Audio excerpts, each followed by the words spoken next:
Hi, I'm Corey Lucas, Stewardship Manager here at Pierce Cedar Creek Institute.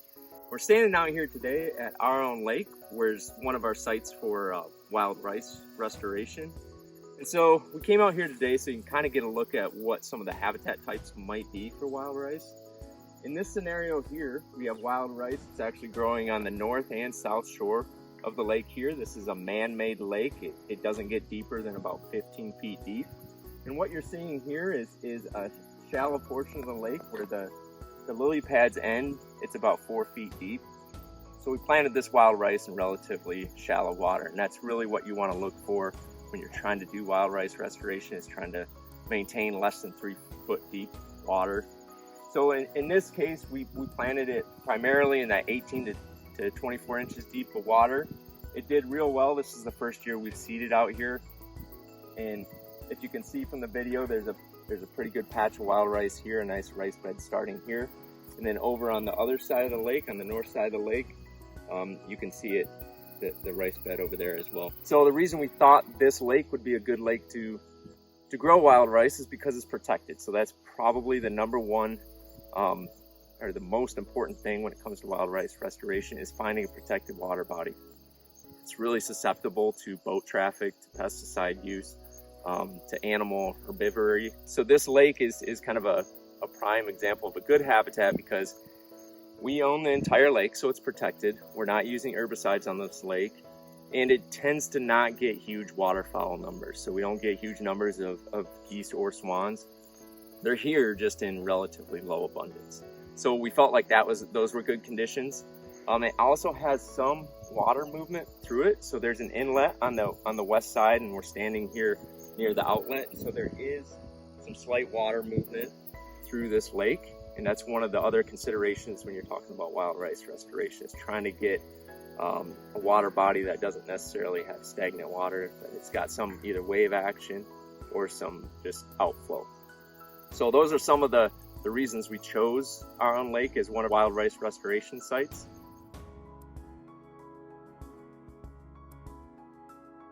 First week, second week in September now, and right now is about the perfect time to harvest wild rice. You take a big stalk like this, they take a stick, and one stick you bend the rice down over, yeah, if you want to hold that.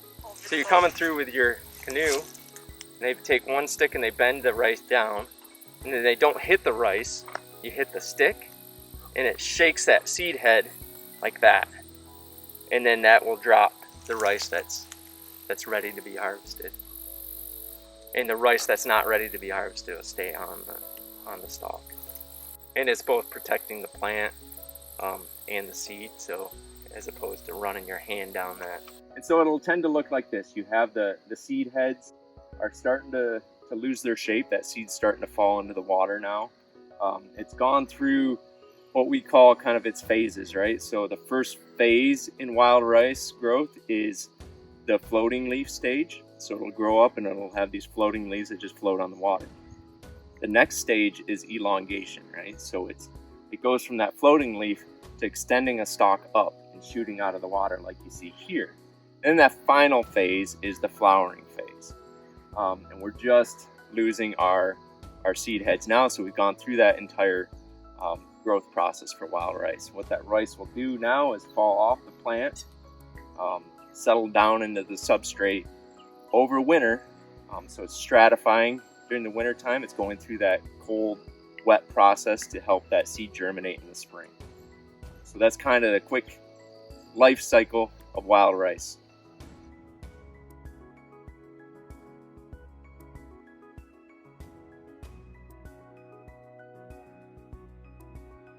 So we're out here in a different habitat today. So we talked a little bit about wild rice on our own lake and kind of the lake habitat for wild rice. We're out here on Cedar Creek where we have a slightly different habitat. This one's going to have more flowing water. It's going to be shallower in a lot of those areas. It's going to have a lot more organic material in the substrate. So those are kind of the main differences. We found wild rice initially here. Actually, Alex from the Gun Lake tribe found a species of wild rice out here 2 years ago, and that's kind of what kick-started this wild rice work for us. So we knew it already grew naturally in this environment. It was already here. So this past year we spent time seeding some different areas along the creek with a couple different species of rice. So the palustra species and the aquatica species. We seeded them both in here to see how they did in this environment. What we found is palustras did actually grow in portions of the creek. It just was heavily predated by waterfowl. So we get large numbers of geese and swans and ducks back in these backwaters here, and they really focused in on that palustris, and they got to it before it got to that elongation phase. So that was our primary issue. It wasn't germination. We had plenty of germination. It was basically just animal predation. So we've expanded the seeding operations. We've done some seeding back on Massasauga Creek, which feeds into Cedar Creek, and we've had moderate success with planting aquatica back there. We can get it to germinate and get to seed stage, but just not in very large numbers. So we're going to continue to look at what specific genotypes might do better back there, but it tends to be away from waterfowl predation. So that's the bonus of having some of these different areas to experiment with. So this is just another example of where wild rice grows, and we're going to continue our work out here through the next 5, 6, or 20 years, who knows.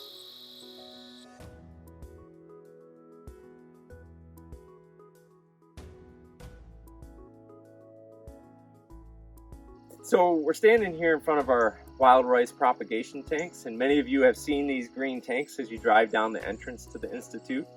These tanks were gifted to us by the Gun Lake tribe, and we use these to grow wild rice from seed. So what we typically do is in the third or fourth week in March, we'll come in here and plant wild rice in separate individual propagation bags with composted cow manure in there. And what we're looking at is there a benefit to growing wild rice and transplanting it into the lakes as opposed to just directly seeding it in the lakes? So we go through the same process here as what I talked about in the lakes. We'll watch it go through floating leaf stage. It'll get to elongation stage, and right when it gets to flowering, that's the moment where we like to transplant it. This year with COVID-19 restricting us in a few ways, we were only able to transplant that here into our retention ponds, and so we'll use those retention ponds as example or research sites for next year. This is the second year that we've done this propagation, and we've had high success with growing wild rice, and so we're optimistic about utilizing this method to restore wild rice on the landscape.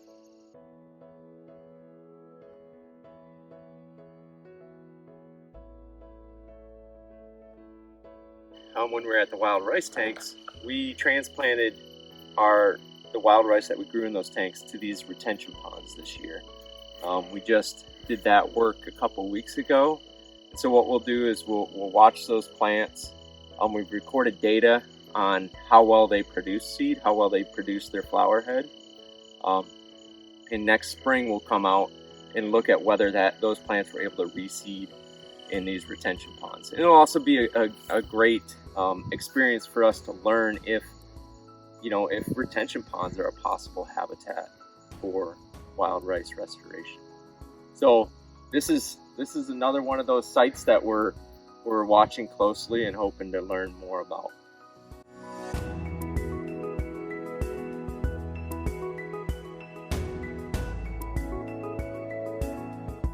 There's lots of lakes like this in Berry County.